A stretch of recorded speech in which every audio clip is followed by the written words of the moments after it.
आसानी से हमने उसे ओवर पावर कर लिया और उसकी बंदूक छीन ली। नहीं, फैंटेसी में तो कुछ भी हो सकता है। मैं अकेला ही बच गया था, घायल और भूखा, लेकिन मैं फिर भी उसके बंकर की तरफ बढ़ता गया। मेरी ट्रेनिंग की वजह से मैं दबे पांव बिना किसी आहट के उसके बंकर में घुस गया और पीछे से उसके सर पर वार कर दिया।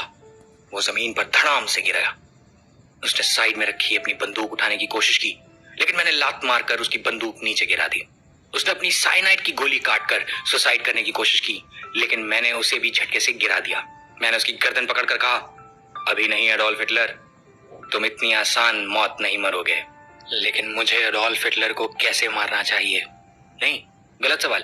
एडोल्फ हिटलर को कैसे मारा जाना चाहिए?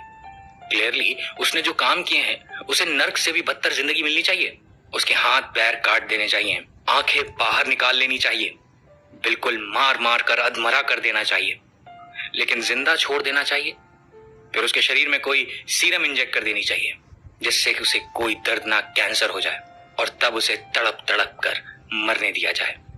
हाँ, एडोल्फ हिटलर के साथ ऐसा ही होना चाहिए। मैं ऐसा ही करूंगा हिटलर के साथ। ये जो अभी आपने सुना, ये लेखक रॉबर्ट एम सपोल्स्की की इमेजिनेशन है दोस्तों। वो बचपन में जब भी हिटलर के बारे में सुनते थे तो उनका यही करने का मन हो जाता था। अब भी कभी होलोकॉस्ट के बारे में पढ़ते हैं तो उन्हें यही महसूस होता है कि इतिहास के सबसे घटिया दरिंदे को और दर्दनाक मौत मिलनी चाहिए थी। और ऐसा सोचने वाले वो अकेले नहीं है। हम और आप भी कई बार ऐसा महसूस करते हैं।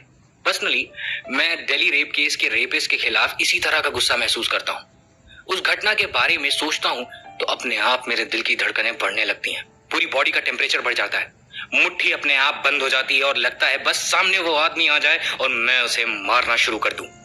और साथ ही साथ ये भी महसूस होता रहता है कि ये सजा तो उनकी हरकतों नहीं, गुनाहों के आगे कुछ भी नहीं है।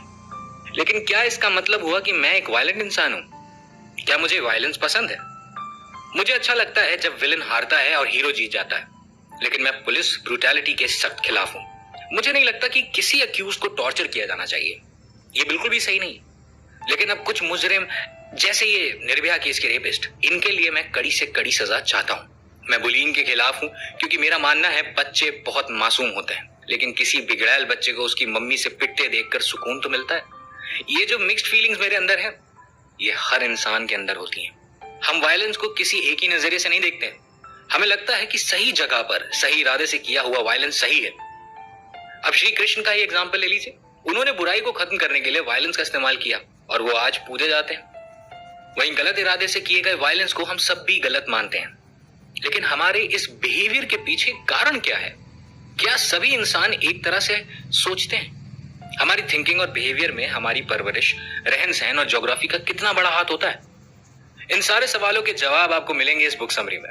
हेलो दोस्तों, मेरा नाम है देवांग तिवारी और आज हम चर्चा करने जा रहे हैं रॉबर्ट एम सपोल्स्की की किताब behave, the biology of humans at a best and worst के बारे में, जो आपको इंसानों के बिहेवियर के पीछे छिपी बायोलॉजी को समझाने में मदद करेगी। इस समरी को अडैप्ट किया है विदुषी शुक्ला ने।